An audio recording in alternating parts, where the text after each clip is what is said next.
कुमार गौरव भी बने हुए। कुमार, आपकी तरफ, क्योंकि विशाल कह रहे हैं बीजेपी विधायक दल की बैठक चल रही है, लेकिन ये नाम तय होगा दिल्ली से।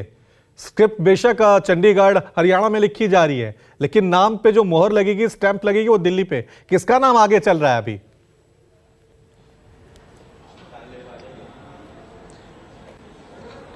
देखिए, बिल्कुल जो परिस्थितियां बनी है उसमें कल रात से ही बीजेपी में गहमागहमी का माहौल है और कल विप्लव देव जो कि हरियाणा के प्रभारी हैं उनकी भी बैठक गृह मंत्री अमित शाह के साथ हुई थी, अमित शाह के आवास पे। इसके साथ ही 2-3 दिन पहले कैप्टन अभिमन्यु को भी दिल्ली बुलाया गया था और बीजेपी के टॉप आलाकमान नेताओं के साथ उनकी भी बातचीत हुई है। और अब जैसा कि आप जानते हैं, अब बैठक चल रही है। तरुण चुग और केंद्रीय कृषि मंत्री जो हैं वो वहां पे मौजूद हैं एक ऑब्जर्वर के तौर पे। तो जाहिर सी बात है, एक कहीं ना कहीं फैसला बीजेपी में अभी तक हो चुका होगा और वो जब विधायक दल की बैठक होगी उस दौरान उस नाम को ऑब्जर्वर्स के द्वारा प्रपोज किया जाएगा। मोटे तौर पे 2 तरह की थ्योरी है कि जेजेपी से छुटकारा पाना है, तो जाहिर सी बात है ऐसे में मुख्यमंत्री खट्टर इस्तीफा दे दें और उसके बाद वो फिर से दोबारा मुख्यमंत्री बन जाए। हालांकि इसकी संभावना काफी कम दिखती है, लेकिन क्योंकि पिछले लगभग 2 साल से लगातार ये चर्चा है कि मुख्यमंत्री खट्टर को बदला जा सकता है और अब लोकसभा चुनाव तक उन्हें कंटिन्यू किया जा सकता था। लेकिन चूंकि ये जेजेपी का विवाद बीच में हो गया, तो अब ये एक मौका है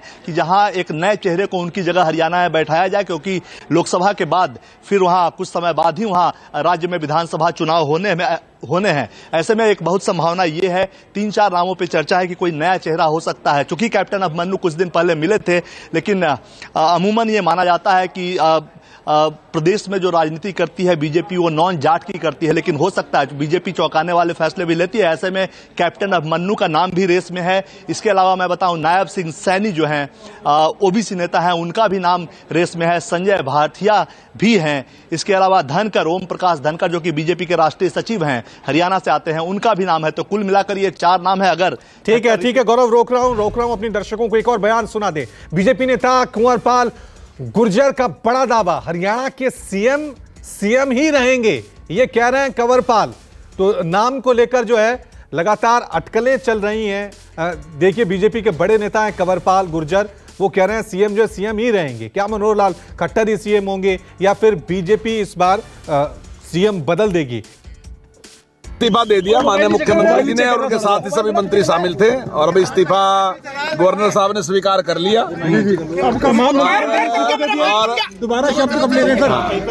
सीएम कौन बनेगा? मैं नहीं बता सकता। सीएम कौन रहेगा? साहब बताएंगे। अरे सीएम कौन रहेगा?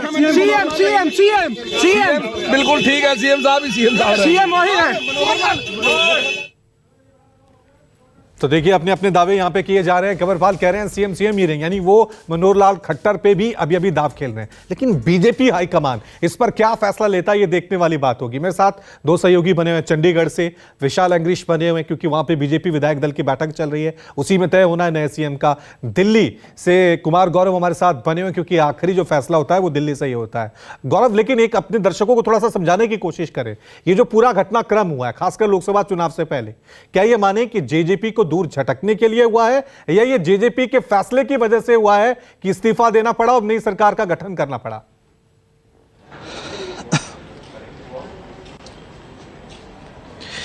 देखिए, जाहिर सी बात है, आपको जैसा मालूम है और लगातार ये खबरें आती रही कि पिछले 2 साल से कि हरियाणा में मुख्यमंत्री को बदला जाना चाहिए, दूसरा टर्म है। और ऐसे में जब विधानसभा चुनाव नजदीक आएंगे तो दिक्कत हो सकती है। इसलिए 2 साल से इस पर लगातार बीजेपी मूल कर रही थी, बातचीत कर रही थी, लेकिन हर बार खट्टर साहब बच जाते थे। इस बार भी जो फैसला हुआ था, हालांकि इसकी स्क्रिप्ट आपको पता है बीजेपी में जो होता है उसकी स्क्रिप्ट पहले लिख दी जाती है, तो जाहिर सी बात है ये फैसला पहले हो चुका था। लेकिन कल से जब जेजेपी के साथ गठबंधन से इनकार किया बीजेपी ने, उसके बाद दुष्यंत चौटाला दिल्ली आकर मिले, तनातनी का माहौल बना कि ठीक है हम अलग हो जाएंगे। इस बीच बीजेपी ने यह भी प्रयास किया कि जेजेपी के विधायकों को तोड़ दिया जाए। लगभग सूत्र ये बताते हैं कि 5 के आसपास जेजेपी के विधायक बीजेपी में के साथ जाने को तैयार हैं, यानी कि जेजेपी भी एक तरह से टूट गई। पहले स्ट्रेटजी ये होती थी कि जेजेपी अगर अलग से चुनाव लड़ेगी या जेजेपी साथ लड़ेगी, तो जेजेपी की वजह से, चूंकि बीजेपी राज्य में नॉन जाट की राजनीति करती है, इसलिए जेजेपी का साथ रखना जरूरी है, क्योंकि जेजेपी के बहाने कुछ वोट बीजेपी को भी जाटों के मिलते हैं। तो ये एक राजनीतिक फलसफा एक बेहतर बनता था। लेकिन दूसरी रणनीति ये थी कि जेजेपी अलग लड़े, जाट का वोट जो कांग्रेस को एक मुश्त जाता है उसमें वो सिंध लगाए, तो ये भी एक रणनीति थी। लेकिन जाहिर सी बात है कुछ समय से परिवर्तन, राज्य में परिवर्तन की चर्चा चल रही थी। लगातार कई विवाद भी हुए राज्य को लेकर और कई तरह के विरोध प्रदर्शन भी हुए। उसके बाद आलाकमान चाहता था कि उनको बदला जाए, लेकिन लोकसभा चुनाव तक वो कंटिन्यू रहते। लेकिन अभी जो परिस्थिति जेजेपी के साथ उपजी है, ऐसे में मनोहर लाल खट्टर का इस्तीफा देना इंडिकेट यही करता है, अगर उनको फिर से सीएम बनाया जाता है तो फिर साफ साफ इंडिकेट ये करता है कि जेजेपी के विधायकों या जो मंत्री हैं उनको आप डिसमिस नहीं कर रहे हैं, हटा नहीं रहे हैं गवर्नर को पत्र लिखकर, बल्कि इस्तीफा आपके देने से स्वतः ही वो पार्टी से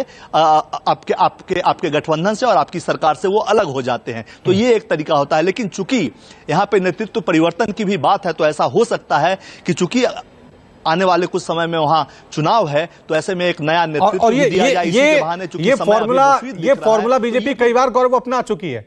चुनावों से ठीक पहले हमने देखा है कि मुख्यमंत्री बदल दिए जाते हैं, एंटी इनकम्बेंसी जो होती है उसको बदलने के लिए बीजेपी ये फॉर्मूला उत्तराखंड में कर चुकी है, गुजरात में कर चुकी है, क्या हरियाणा में भी अब ये फॉर्मूला अपनाया जा रहा है?